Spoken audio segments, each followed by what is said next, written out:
Hacia el final de la Segunda Guerra Mundial, incluso los generales nazis de alto rango dudaban sobre qué tan sensatas eran realmente algunas de las órdenes de Adolf Hitler.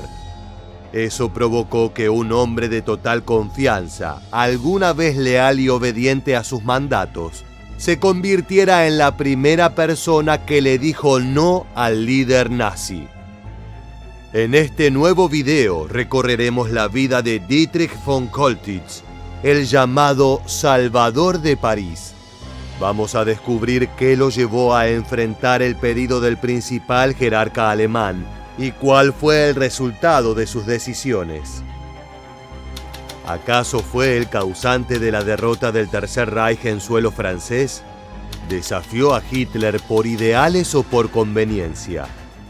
Si quieres conocer todo acerca del día en el que un comandante nazi se animó a desobedecer al Führer, quédate con nosotros, porque es momento de revivir su polémica historia.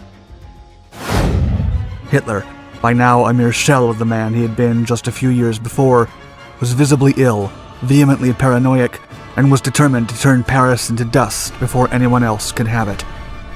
The dictator also had the perfect man in mind for such a grim task, and his name was Dietrich von Coltitz.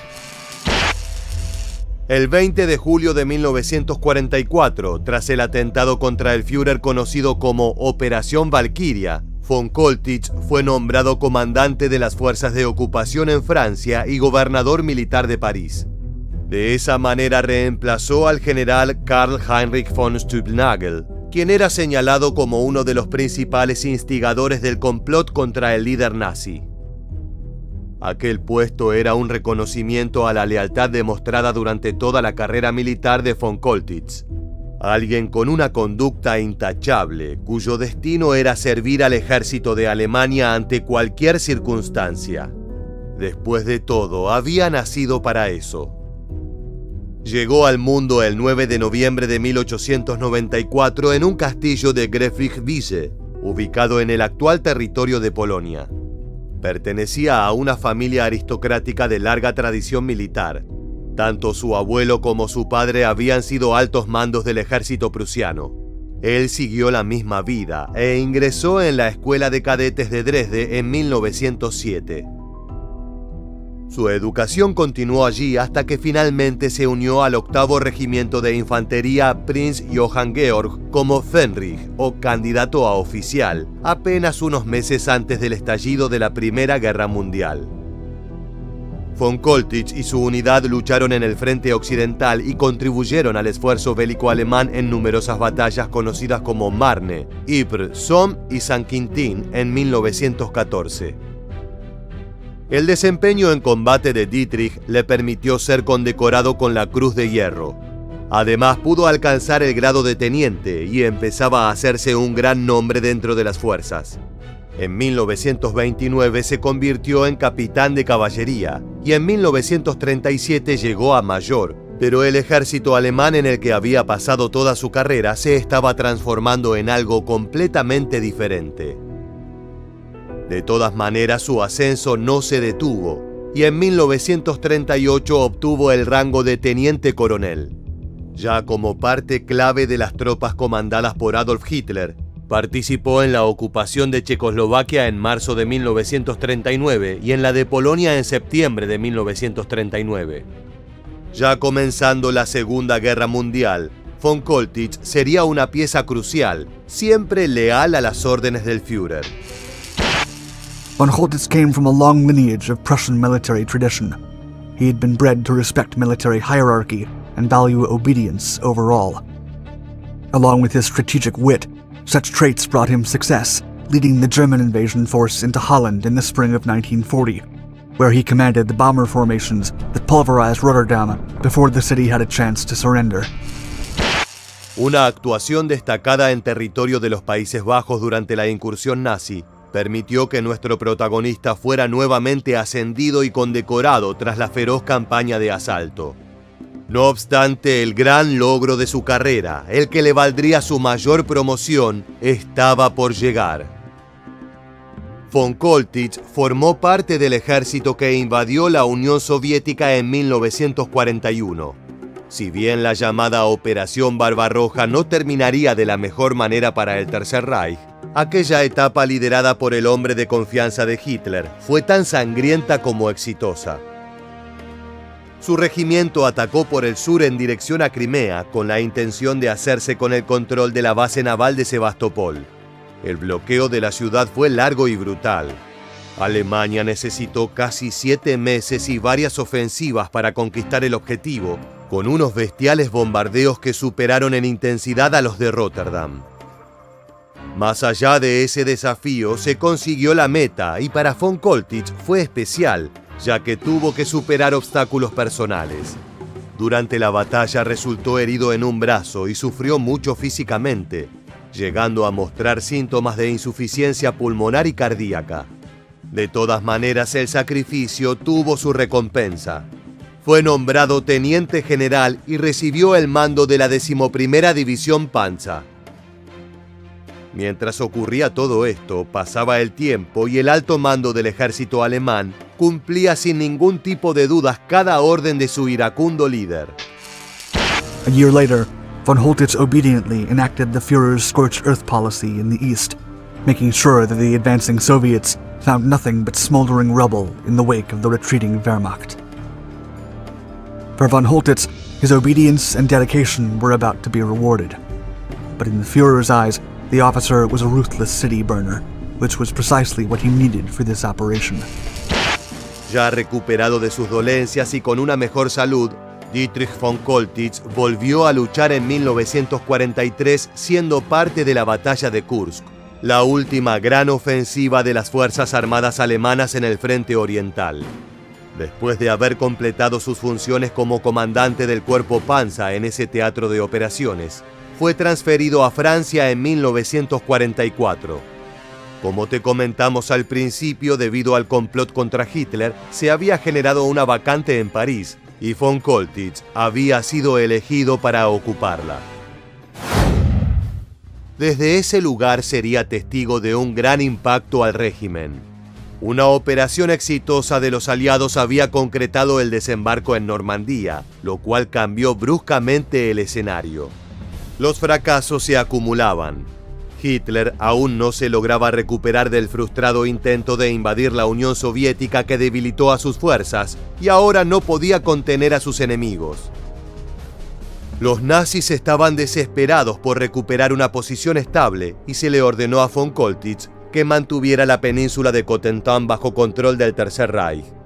Como lo había hecho durante toda su vida, este obedeció sin cuestionar. Sin embargo, no pudo sumar un éxito más a la lista que lo había acompañado hasta ese momento de su carrera militar. Esta vez se vio obligado a replegarse y no logró impedir que las tropas rivales ingresaran en Europa a través de Bretaña. De todas maneras, el leal comandante militar no perdió el reconocimiento que supo ganar. Por el contrario, fue tenido en cuenta en un momento crucial que enseguida te contaremos. Pero mientras tanto, el panorama frente a sus ojos era muy complejo, aunque el Führer confiaba en von Koltitz para mantener la ciudad bajo el control del eje en tiempos difíciles. Hitler's Third Reich was rapidly crumbling before his very eyes. The vast empire that had once spanned from Tripoli to Rome to Kiev was now shrinking, drawing ever so close to Berlin. Also, Paris was still under Nazi control, but not for long. Casi en el ocaso de la guerra, Hitler tenía la escandalosa idea de hacer arder París. A pesar de sus creencias, la persona que eligió para encender la primera llama no respondió como él esperaba. Esta es la misión crucial que anticipamos. El Führer puso sobre los hombros de von Koltitz, quien debía prepararse para destruir todos los monumentos religiosos e históricos de la ciudad antes de que cayeran en manos de los aliados. El líder nazi entendía que probablemente no podría contener a sus enemigos, pero eso no le impediría destruir la capital francesa hasta reducirla a una pila de escombros, utilizando la misma política de tierra quemada que el general ya había ejecutado con éxito en el este de Europa. Si bien Dietrich von Koltitz no lo tenía claro en ese momento, algo cambió. El militar, que había construido una carrera sin ninguna mancha, respetando a rajatabla cada orden de sus superiores, comenzaba a tejer una idea desconocida dentro de su cabeza. Las dudas lo colmaron y comenzó a cuestionar internamente los pensamientos del Führer. German engineers had already started to prepare for the destruction of Paris, and many of the city's bridges had already been set up with explosives, while they had stored significant amounts of U-boat torpedoes in the underground tunnels that could be triggered when the order was given. The plan was well in motion to destroy the City of Lights.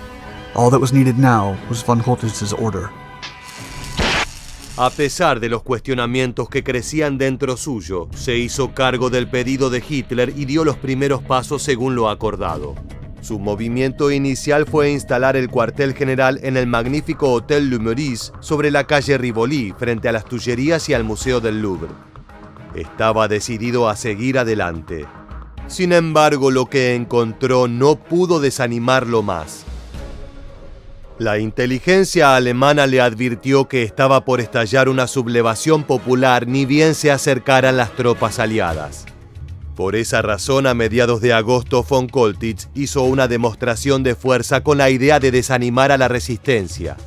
Organizó un desfile de 17 tanques Panther, pero no sirvió de nada. El general nazi, que se suponía debía contar con 25.000 soldados, había perdido muchas de esas fuerzas y casi todos sus blindados habían sido enviados a las playas ardientes de Normandía y a las tierras del norte francés, por donde avanzaban las fuerzas enemigas con rumbo a Berlín. Esta última era la única ventaja aparente para el Tercer Reich. Los aliados no pensaban liberar París. El comandante supremo de esas fuerzas, el general americano Dwight Eisenhower, prefería marchar directo hacia la frontera alemana en el Rin, sin desviarse para defender a la capital de Francia. Fue la feroz insistencia del general Charles de Gaulle la que llevó a cambiar los planes. Él y su mano derecha en suelo parisino, Jacques Chaban-Delmas, expusieron el peligro de que las fuerzas francesas del interior, o FFI, comandadas por un comunista, fueran las que liberaran la ciudad. Esto no podía ser permitido por las tropas de Occidente, así que los aliados se convencieron de que era necesario alterar su ruta. De Gaulle también impuso que fuese un militar francés el que entrara a París apoyado por tropas estadounidenses. El elegido fue Philippe Leclerc, quien se puso al frente de la segunda división blindada del ejército. La revolución estaba a punto de comenzar y el devastador pedido de Hitler tomaba cada vez más fuerza. Ce type d'ordre se situe dans une logique qui est celle aussi de la fascination des nazis pour la destruction.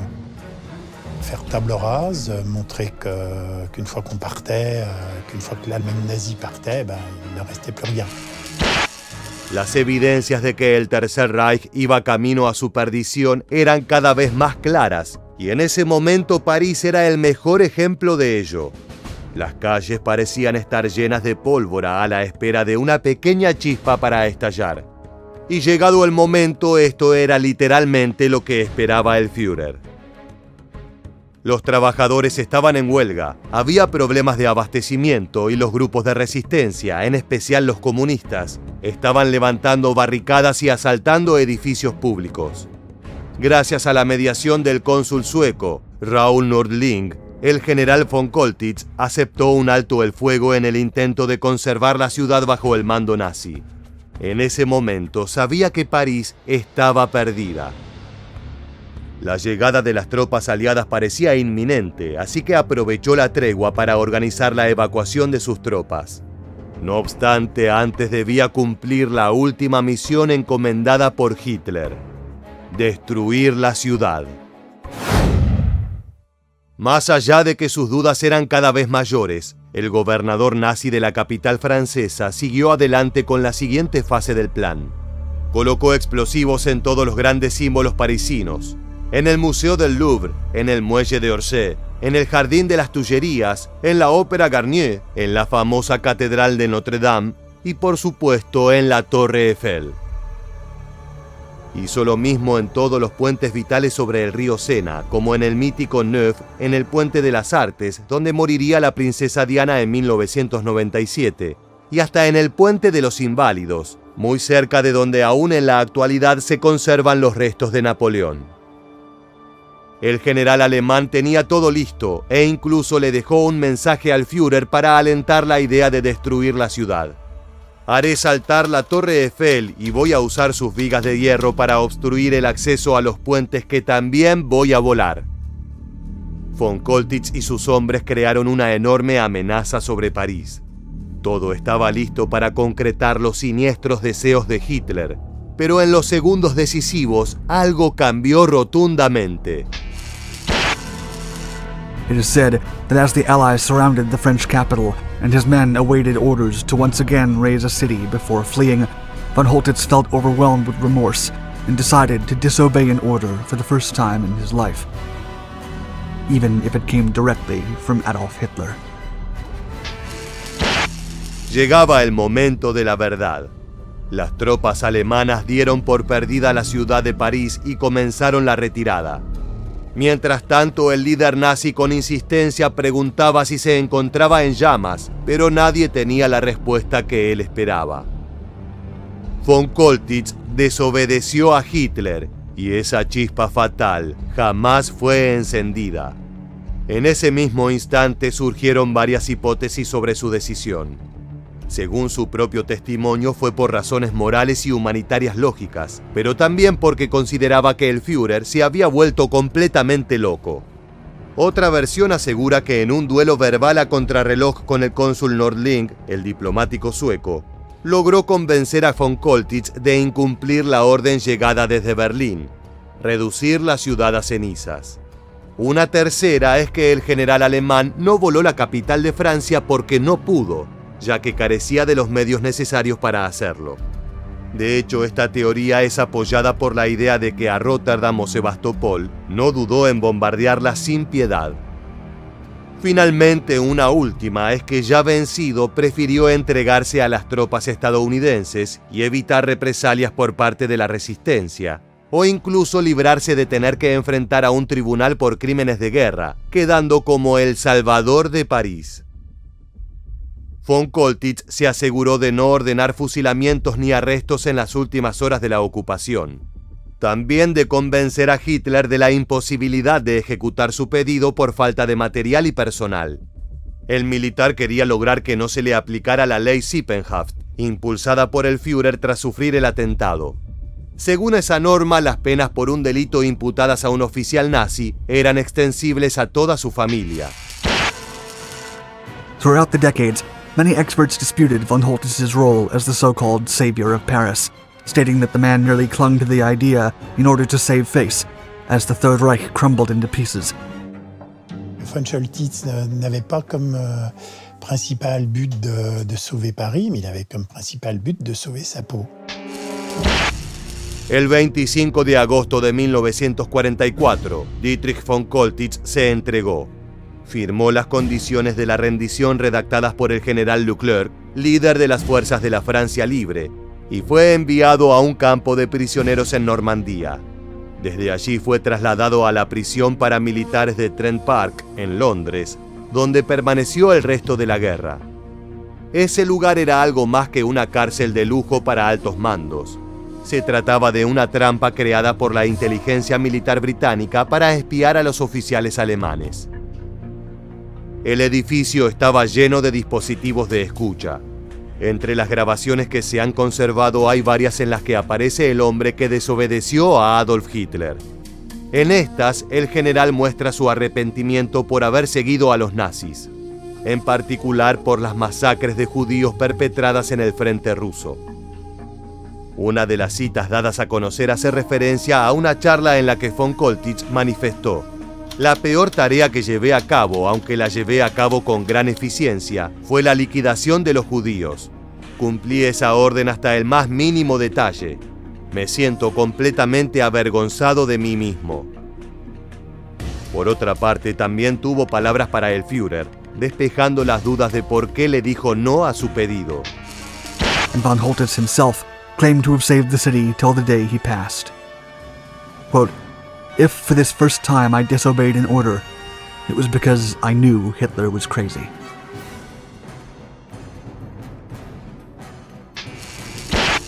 Nunca se presentaron cargos contra el hombre que había pasado de ser un general leal del Eje a el gran salvador de la Francia aliada. Al finalizar la guerra fue trasladado a un centro de prisión en el campo Clinton, Mississippi, Estados Unidos.